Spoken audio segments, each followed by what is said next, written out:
قرآن و سنت کی روشنی میں منزل کی جانب سفر،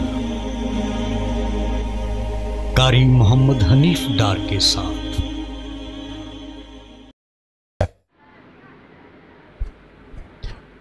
اگر بیویوں میں انصاف کر سکتے ہو تو 2 3 4 نکاح کرو۔ النساء آیت نمبر 13، اعتراض نمبر 18۔ تم ہرگز بیویوں میں انصاف نہیں کر سکتے۔ النساء آیت نمبر 129۔ جی اگر تم مالی طور پر اس قدر مستحکم ہو کہ تم 4 بیویاں سنبھال سکتے ہو تو تمہیں اس کی اجازت ہے۔ ایسا نہ ہو کہ پہلی کا پیٹ کاٹ کے دوسری کو پالنا شروع کر دو یا تیسری کو پالنا شروع کر دو۔ اگر تمہارے پاس یہ ہے کہ تم تینوں کو، دونوں کو، 4 کو برابر کی سہولیات دے سکتے ہو تو جی بسم اللہ۔ اور اگر تمہیں یہ ڈر ہو کہ تم انصاف نہیں کر سکو گے، پہلی کو محروم کر دو گے، فواحدتن، پہلا مشورہ تھا، یہ فواحدتن حکم ہے کہ اگر انصاف نہیں کر سکتے فواحدتن تو پھر ایک پر اکتفا کرو۔ یہ مشورہ نہیں ہے، یہ فائنل فیصلہ ہے۔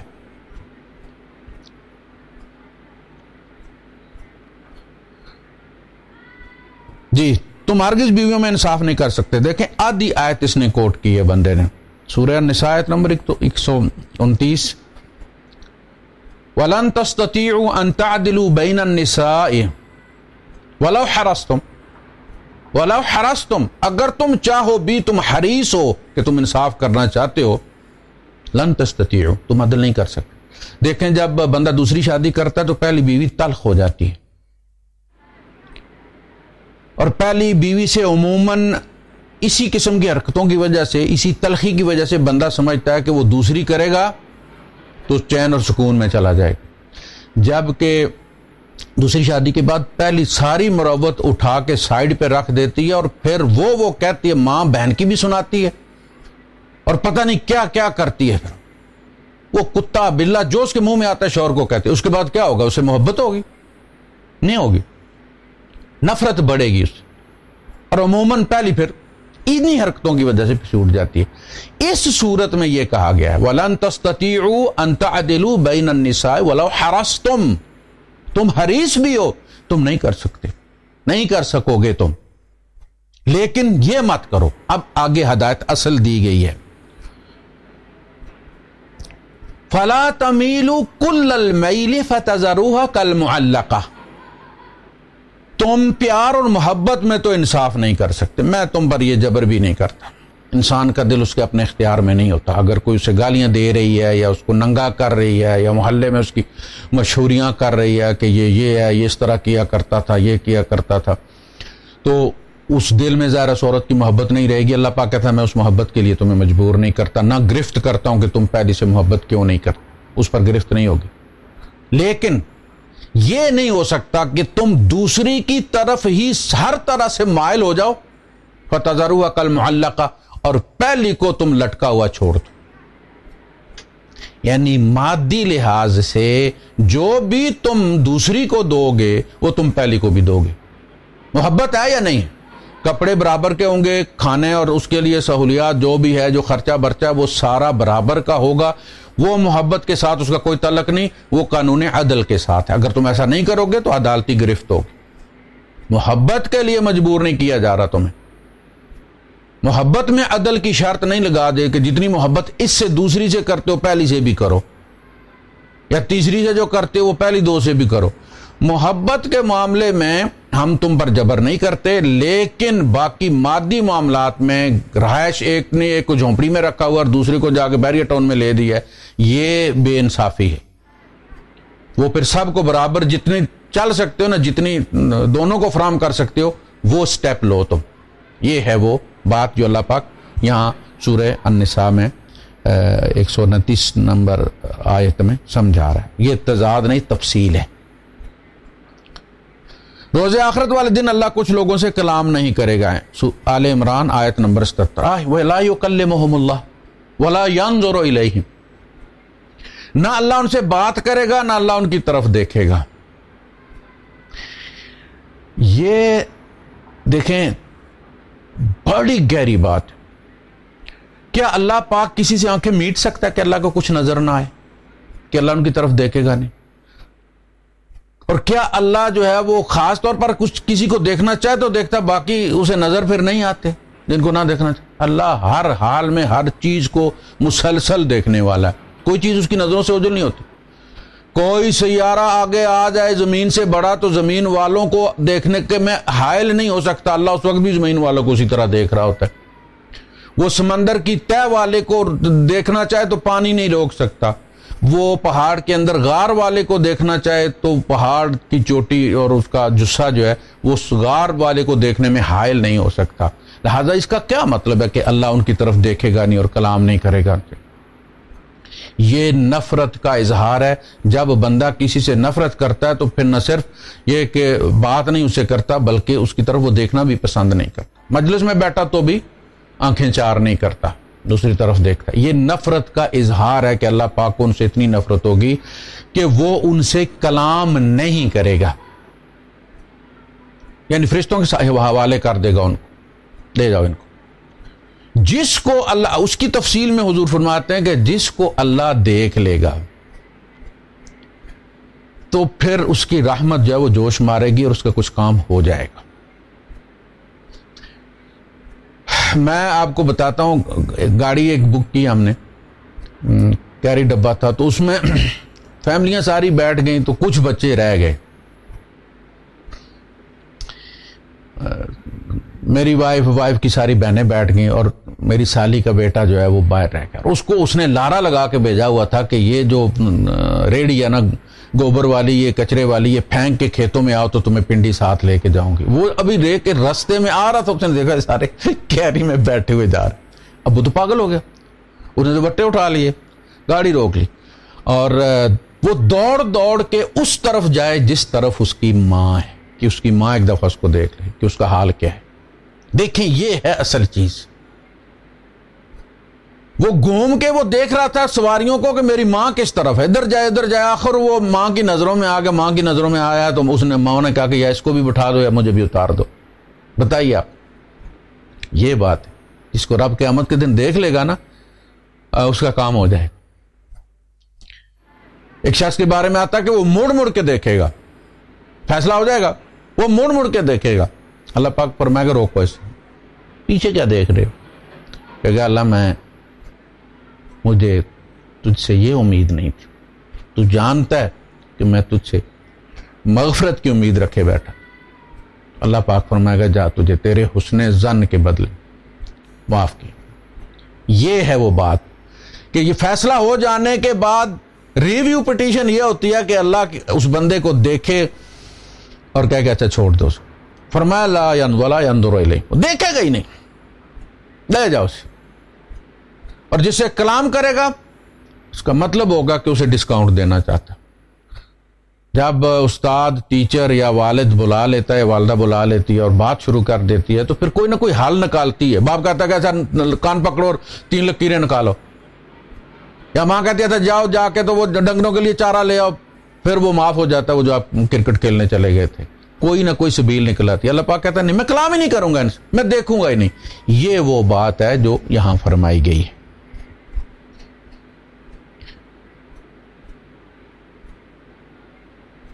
عمران آیت نمبر 77، آخرت والے دن کلام نہیں کرے گا، اس کی بات ہوئی ہے۔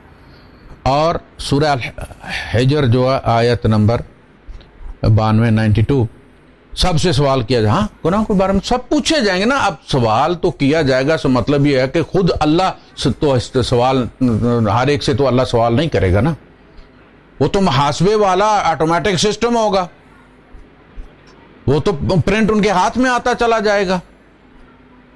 تو سوال سے مراد محاسبہ ہے، سب کا محاسبہ ہوگا، سب کو اکاؤنٹ فار کرنا ہوگا۔ وہ یہ بات ہو رہی ہے یہاں، اللہ سے مکالمہ تو زیر بحث ہی نہیں ہے، یہ محاسبے کی بات ہو رہی ہے۔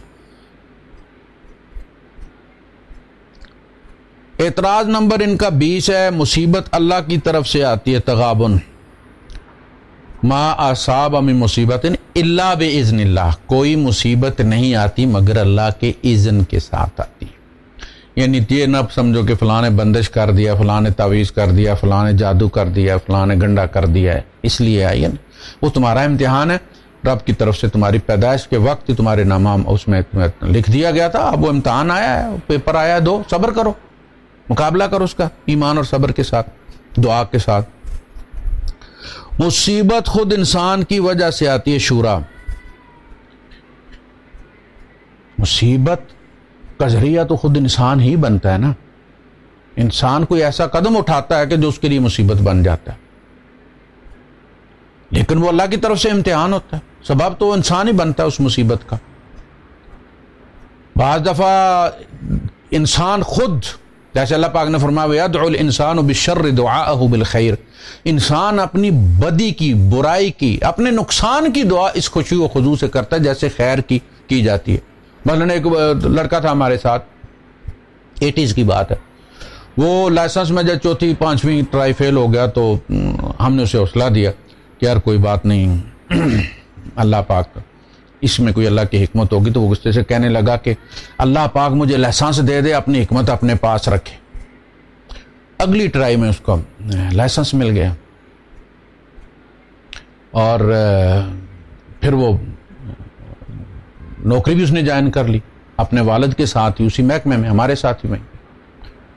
تو وہ صبح کی شفٹ میں انجینئرز لے کر آ رہا تھا، کروزر تھی اس میں، اور فوگ تھی، سردی کا موسم تھا، شدید فوگ تھی، اور وہ فاسٹ ٹریک میں آ رہا تھا، اور فاسٹ ٹریک میں ٹینکر کھڑا ہوا پودوں کو پانی دے رہا تھا صبح 7 بجے،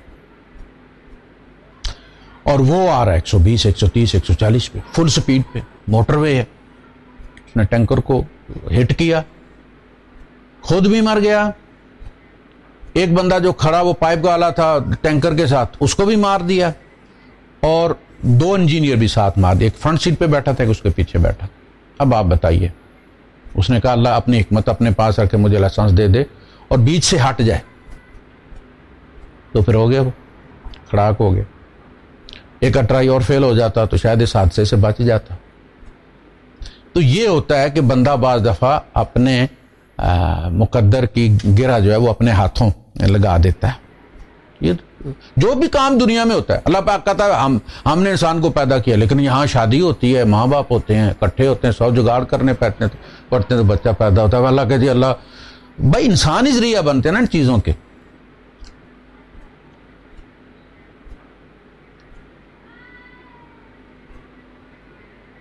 قرآن متقین کے لیے ہدایت ہے، البقرہ آیت 2، قرآن سب کے لیے ہدایت، جی ہدایت، قرآن سورہ آیت نمبر 91، قرآن سب کے لیے ہدایت ہے، ہدی للناس بھی ہے، پوری انسانیت کے لیے بھی ہے۔ یہ اس لیے بتایا جا رہا ہے کہ مسلمان اس کو اپنی ملکیت نہ بنا لیں، یہ کوئی مسلمانوں کی کتاب نہیں ہے، انسانوں کی کتاب ہے۔ اس میں اللہ پاک نے صرف مسلمانوں سے خطاب نہیں کیا بلکہ سارے انسانوں سے خطاب کیا۔ اس میں 450 کے لگ بھگ آیات مسلمانوں کو خطاب کر کے مختلف احکامات دیے گئے، باقی ساری دعوت کی آیات ہیں جو تمام انسانوں کے لیے، سب کے لیے ہدی ہے۔ اب یہ گائیڈنس جو ہے یہ سب کے لیے، یعنی لکھا ہوا کہ 120 سپیڈ لمٹ، یہ سب کے لیے، سگنل گرین ہے تو جانا ہے سب کے لیے، ریڈ ہے تو رکنا سب کے لیے۔ تو یہ جو رکنا چاہتے ہیں نا وہ متقین ہیں، جو ریڈ پہ رکنا چاہتے ہیں وہ متقین ہیں، اور وہ ریڈ انہی کے لیے بنایا گیا ہے۔ نظر سب کو آ رہا کہ ریڈ پہ رکنا ہے، لیکن جو غیر متقین ہوتے ہیں وہ ریڈ بھی جمپ کر جاتے ہیں، تو ان کو اس سرخ اشارے نے کوئی نقصان پہنچایا ہے؟ جمپ کر گئے نا وہ۔ تو یہ ہدی للمتقین، جو اللہ کی حدیں توڑنے سے بچنا چاہتے ہیں ان کے لیے اللہ نے اس میں اپنی حدیں مقرر کر دی، بیان کر دی کھول کر، تاکہ کل وہ یہ نہ کہیں کہ اللہ پاک ہمیں پتہ نہیں تھا کہ وہ سپیڈ لیمٹ کیا ہے، اس کی وجہ سے یہ کیمرہ لگ گیا ہے، ہمیں سپیڈ لیمٹ پتہ نہیں تھی۔ تو یہ ہدی للمتقین، جو اللہ کی حدیں توڑنے سے بچنا چاہتے ہیں ان کے لیے وہ حدیں واضح کر دیں گے، وہ قیامت کے دن کوئی عذر پیش نہیں کر سکتے، باقی توڑنے والے ہر دور میں توڑتے ہی رہیں۔ گائیڈنس ان کے لیے بھی ہے لیکن انہوں نے اس سے فائدہ نہیں اٹھایا۔ جادوگر موسیٰ پر ایمان نہ لائے، یونس آیت، جادوگر موسیٰ پر ایمان لے آئے، الاعراف آیات 20-22 جہاں بھی ذکر ہوا ہے یہی ہوا ہے کہ جادوگر موسیٰ علیہ السلام پر ایمان لے آئے. وہ جن آیت کا ذکر کر رہے ہیں وہاں بات جو ہے وہ موسیٰ کا خطاب بیان کیا گیا ہے جادوگروں سے. وہاں سورہ یونس میں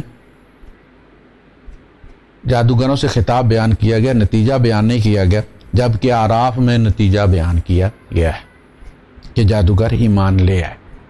قالوا آمنا برب العالمین، سورہ قصص میں بھی یہی، سورہ شعراء میں بھی آمنا برب العالمین رب موسیٰ و ہارون، ہم ایمان لے آئے رب العالمین پر. اس کے بعد انہوں نے کلاسیفائی کیا اس کو، چونکہ وہ فرعون بھی اپنے آپ کو رب العالمین کہتا تھا، انا ربکم الاعلی، تو کہیں وہ یہ نہ سمجھ لے کہ مجھے یہ سجدہ کر رہے ہیں اور مجھے رب مان رہے ہیں. انہوں نے الگ کر کر رب موسیٰ و ہارون، موسیٰ اور ہارون کا جو رب ہے اس رب العالمین پر ہم ایمان لائے.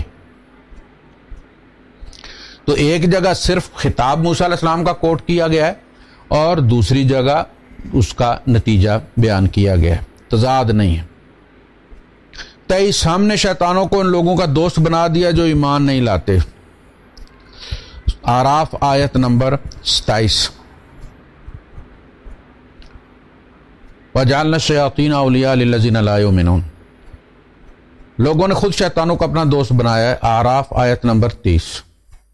ہاں جی، دونوں چیزیں نا، لوگ شیطانی کام کرتے ہیں تو شیطانوں کو ان سے انس ہو جاتا ہے، اور ان کو شیطانوں سے انس ہوتا ہے تو شیطانی کام کرتے ہیں. اسی طرح نا کہ میں آپ سے اگر 1 میٹر کے فاصلے پر ہوں تو آپ بھی تو مجھ سے 1 میٹر کے فاصلے پر ہیں. کبھی میں اپنا اور آپ کا پہلے ذکر کرتا ہوں کہ میں آپ سے 1 میٹر دور ہوں، اور پھر میں کہتا ہوں کہ آپ مجھ سے 1 میٹر دور ہیں. آپ کہتے ہیں جی یہ تضاد ہے، وہ دونوں ایک ہیں. یہ الشیاطین الانس والجن، ان کی خصوصیات نفسیات ملتی جلتی ہیں. یعنی کیا کہ اللہ کی نافرمانی کرنی. اسی لیے فرمان ان المبذرین کانوا اخوان الشیاطین، یہ جو اسراف کرنے والے ہیں نا، مبذر، اسراف ہوتا ہے جائز کام میں ضرورت سے زیادہ خرچے کرنا. کام جائز ہے، کام جائز ہے، لیکن حدود سے تجاوز کر جانا ناجائز. یعنی بیٹی بیانی ہے، جائز کام ہے، شرعی کام ہے، لیکن اب بیٹی کی بھینس کو بھی جو ہے وہ کنگن پہنا کر، سونے کے کنگن پہنا کر بھیجنا ہے ساتھ، تو یہ تو ناجائز ہے، یہ اسراف ہے. المبذرین وہ ہیں کہ جو ناجائز کام بھی کرتے ہیں، یعنی کام بھی ناجائز ہوتا ہے اور اس پر جو خرچہ ہوتا ہے وہ بھی ناجائز ہوتا ہے. دونوں. ناچنے والیوں پر پیسوں کی برسات کر دینا اور ان کے وہ گھٹنوں تک پیسوں میں جو ہے وہ پھنس جائیں، وہ ناچتی ناچتی، یہ تبذیر ہے. ان المبذرین کانوا اخوان الشیاطین، یہ جو مبذرین ہیں نا یہ شیاطین کے بھائی ہیں. یعنی یہ وہی کام کرتے ہیں جو شیطان کرتا ہے. شیطان کیا کرتا ہے؟ اللہ کے خلاف بغاوت پر اکساتا ہے بندے کو. یہ مبذرین کیا کرتے ہیں؟ یہ بھی اللہ کے خلاف اکساتے ہیں انسانوں کو. جو غریب ہے، جس کی بچی کے بال سفید ہو رہے ہیں، 4 پیسے نہیں ہے بچی رخصت کرنے کے لیے، وہ دیکھتا کہ یہ تو کنجریوں پہ سارا پیسہ لٹا رہے ہیں، یہ خدا کہاں ہے؟ ان کو دیے چلے جا رہا ہے. نماز بھی نہیں پڑھتے، شراب بھی کرتے ہیں، پارٹیاں، سارا کچھ چل رہا ہے، ان کو دیے چلا جا رہا ہے. اور میں نمازیں بھی پڑھتا ہوں، تہجد بھی پڑھتا ہوں، دعائیں بھی اس سے کرتا ہوں، مجھے کچھ نہیں دیتا، میں بچی رخصت کروں. تو بغاوت پیدا ہوگی نا دوسرے بندے کے اندر.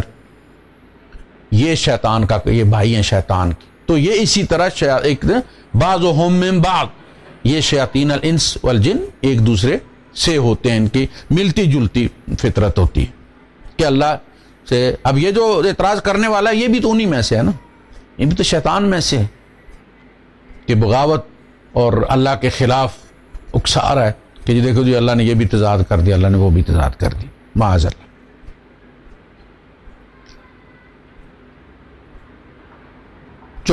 آیت اعتراض نمبر 24. ایمان والوں رسول سے سرگوشی میں پہلے صدقہ دے لیا کرو. مجادلہ آیت نمبر 12. رسول سے سرگوشی سے پہلے صدقہ نہ کرو، اللہ معاف کرنے والا ہے. المجادلہ آیت نمبر 13. 12 اور 13. یہ جو منافقین تھے نا، ان کی عادت یہ ہوتی تھی، اور اب بھی ہوتا ہے، کوئی بڑی مجلس ہے یہ ہے تو وزیر اعظم بیٹھا ہوا ہے تو کوئی بندہ پیچھے سے اس کے بیوروکریسی کا جا کے اس کے کانوں میں خسر پسر کرے گا، تو فضول بات، ضرورت بھی نہیں تھی، لیکن چونکہ اسے پتہ ہے کیمرے سارے مجھ پر لگے ہوئے ہیں، لہٰذا وہ بہانے سے کیمرے کے سامنے آنا چاہتا ہے اور اپنی اہمیت واضح کرنا چاہتا ہے، اتنا کلوز ہے وہ وزیر اعظم کے کہ کسی وقت بھی اس کے ساتھ بات کر، آپ دیکھتے ہیں کہ وہ وزیر اعظم جو ہے وہ تقریر کر رہا ہوتا ہے اور ساتھ میں جو چیف گیا ہوتا ہے وہ ہماری انٹیلیجنس کا اس کو چٹ بھیج دیتا ہے، بات ختم ہو گئی، وہ ساری ٹور، وہ ساری ہوا خارج ہو گئی، پتہ چل گیا کہ بھائی کون ہدایات دیتا ہے۔ اسی طرح منافقین کرتے تھے کہ اٹھے اور رسول اللہ صلی اللہ علیہ وسلم، چونکہ اللہ کے رسول جو ہے وہ بامروت تھے، آپ کے کان میں آ کے کہتے، کوئی بات کر دیتے کہ جی میں ذرا لیٹ جا رہا ہوں، یا میں کل ذرا لیٹ آؤں گا یا کچھ، مقصد صرف یہ ہوتا تھا کہ مومنوں کو پتہ چلے کہ تسی نمازاں پڑھ کے مر گئے اور جناب والے لڑ کے تے ساڈے تعلقات اللہ دے رسول نال پھر وینج دینے۔ تو صحابہ کڑتے تھے اس بات پہ کہ اللہ کے رسول ان کو کیوں لفٹ کرواتے ہیں۔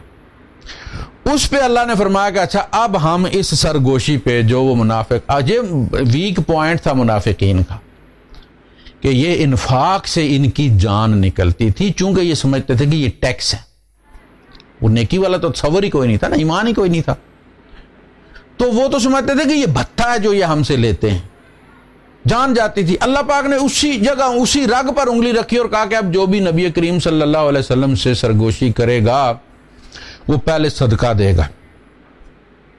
ماں مر گئی منافقین کی، انہوں نے 2-4 دن گزر گئے، کوئی منافق اٹھا ہی نہیں مجلس میں سے۔ اس پہ پھر اللہ پاک نے جان لیا کہ چونکہ مومن بھی ہیں، ان کا بھی دل کرتا ہے اپنے نبی سے بات کرنے پہ، اور ان میں بعض وہ بھی ہیں کہ جو استطاعت نہیں رکھتے دینے کی فی الواقع، تو اللہ نے وہ پابندی ان سے ہٹا دی کہ اس میں منافق تو رک گئے نا، واضح ہو گیا، پتہ چل گیا کہ وہ منافق ہیں اور کوئی ضروری کام نہیں ہوتا تھا، وہ ایسے ہی کرتے تھے، یہی اللہ پاک کرنا چاہتا تھا۔ اور جب وہ رک گئے اور مومنوں کو یہ محسوس ہوا کہ غریب مومنوں کو کہ اب اللہ کے رسول سے بات کرنے سے پہلے، سرگوشی کرنے سے پہلے، تو اللہ نے اس کو ہٹا دیا اور فرمایا کہ اللہ نے تمہارے لیے یہ آسانی پیدا کی۔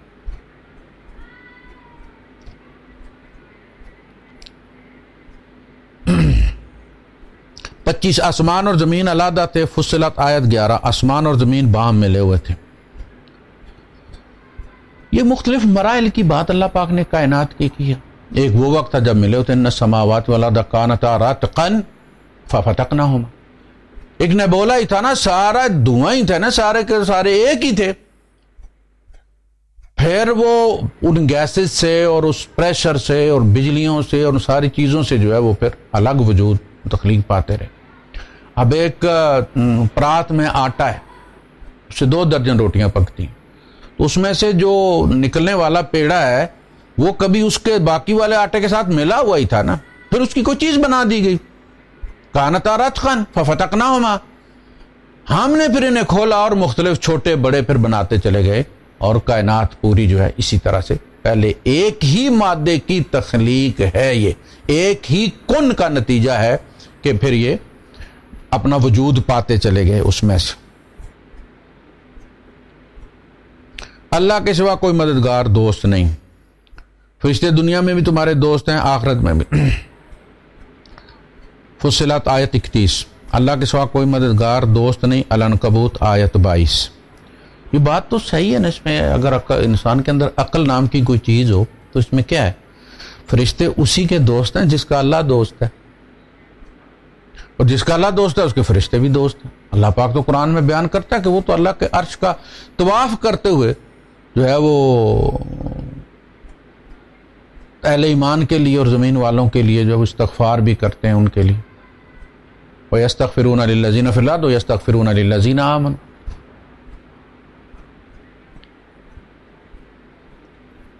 تو اللہ کے سوا کوئی مددگار، اللہ اگر کسی کی مدد نہ کرنا چاہے تو فرشتے کوئی مدد نہیں کر سکتے، بے بس چیز ہیں وہ۔ اللہ نے جہاں فرشتے اتارنے کا ذکر بھی کیا ہے تو وہاں فرمایا کہ فرشتے جو ہے وہ اصل میں ہماری رضا کا ایک مظہر ہیں، باقی یہ کہ وَمَن نَصْرُ إِلَّا مِنْ عِنْدِ اللَّهِ، نصرت فرشتوں سے نہیں ملتی، فتح جو ہے نا نصرت اور چیز ہے مدد کرنا، لیکن اس مدد کا نتیجہ نصر کی شکل میں نکلتا ہے، نصر من اللہ۔ وہ جو نصر ہے، فتح جس کو ہم کہتے ہیں، وہ اللہ کی طرف سے ہوتی ہے، فرشتے کسی کو جو ہے وہ فتح نہیں دے سکتے۔ ومن نصر الا، جہاں فرمایا 5,000 فرشتے نازل فرمائیں گے، تو وہاں فرمایا ومن نصر الا من عند اللہ، اور یہ بیان کیا کہ یہ اس لیے بیان کیا گیا ہے کہ وما جعلہ اللہ الا بشرا، یہ تمہارے لیے اللہ نے ایک بشارت کے طور پہ اللہ کہتا ہے کہ بھائی فرشتے بھی تمہاری پشت پر کھڑے ہیں، بھائی یہ ایک بشارت ہوتی ہے۔ وَلِتَطْمَئِنَّ بِهِ قُلُوبُكُمْ، تاکہ تمہارے دل مطمئن ہو جائے کہ ہم اکیلے نہیں ہیں بھائی۔ جیسے بچہ امتحان دے رہا ہے، باپ باہر کھڑا ہے، وہ اس کے دیوار پر کہہ رہا ہے پتر میں ادھر ہی ہوں، تو اب پیپر تو بچے نہیں دینا ہوتا ہے نا، وہ جو دے رہا ہے تو حوصلہ دے رہا ہے نا۔ تو فرشتے اصلاً حوصلے کے لیے، بشارت کے لیے ہوتے ہیں۔ نصرت اللہ کی طرف سے ہوتی ہے، مدد اللہ کی طرف سے ہوتی ہے، اور اللہ جس کا مددگار ہوتا ہے وہ جبرائیل بھی پھر اس کا جو ہے وہ دوست ہوتا ہے، باقی فرشتے بھی دوست ہوتے ہیں، اس میں کون سی تضاد والی بات ہے۔ اعتراض نمبر 27، بنی اسرائیل بچڑے کو پوجنے پر نادم ہوئے، الاعراف، نادم نہیں ہوئے بلکہ اسی پر جمے رہتا ہے۔ بنی اسرائیل بچڑے کو پوجنے پر نادم ہوئے تو پھر کیا ہوا؟ بس انہیں احساس ہوا کہ بھائی ہم سے غلط ہو گئے، بلنڈر کر بیٹھے ہم، تو انہوں نے اللہ سے معافی مانگی، اور اس کے لیے پھر معافی کا طریقہ بھی اللہ پاک نے نکال دیا، وہ آگے انشاءاللہ بات آ جائے گی۔ اور دوسری جگہ جمے رہنے سے مراد نہیں ہے، وہ آگے جو ان کی نسلیں آ رہی ہیں نا، چلی ہیں، ان کے اندر بھی گائے کا وہ تقدس، بچڑے کا تقدس کہیں نہ کہیں دل میں موجود تھا۔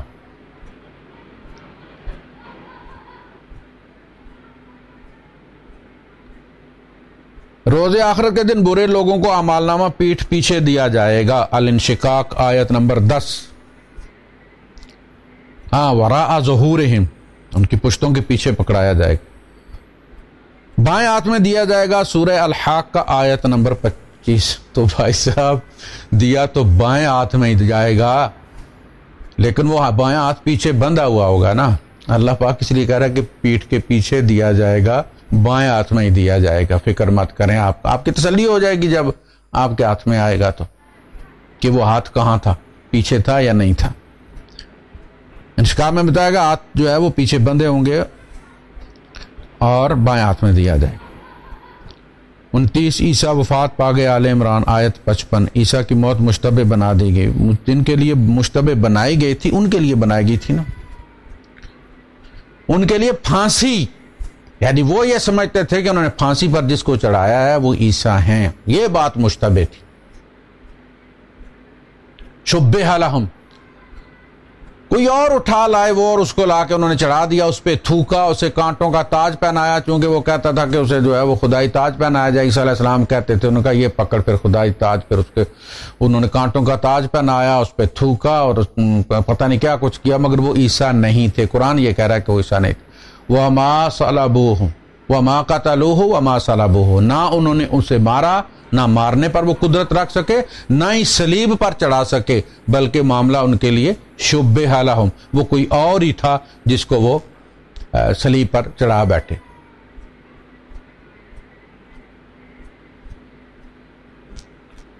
انسان کے لیے 2 زندگیاں اور 3 بار موت، آل بقرہ آیت 28۔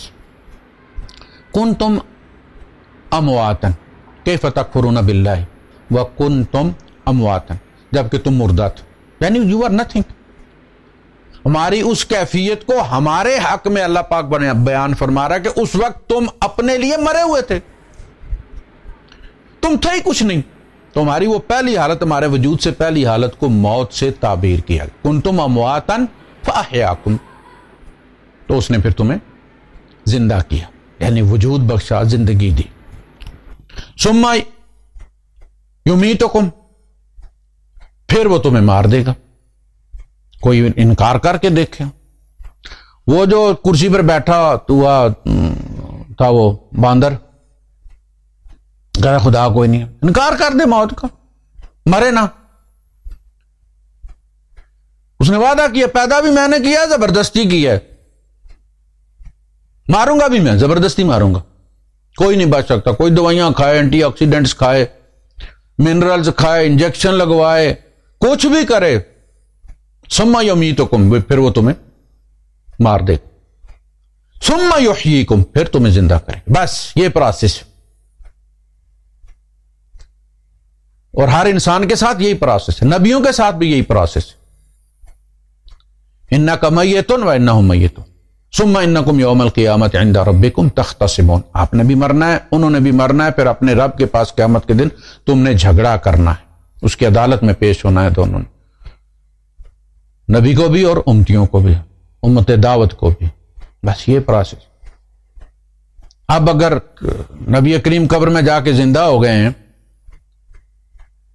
تو پھر مریں گے کب؟ اور وہ پروسیس کہاں ہے قرآن میں کہ جب ہم قبر میں تمہیں رکھیں گے تمہیں پھر زندہ کریں گے، پھر جب قیامت کا سور پھونکا جائے گا پھر تمہیں ہم مار دیں گے قبروں میں، پھر تمہیں اٹھائیں گے۔ یہ کتنے موتیں ہو گئی اور کتنے وہ ہو گئے۔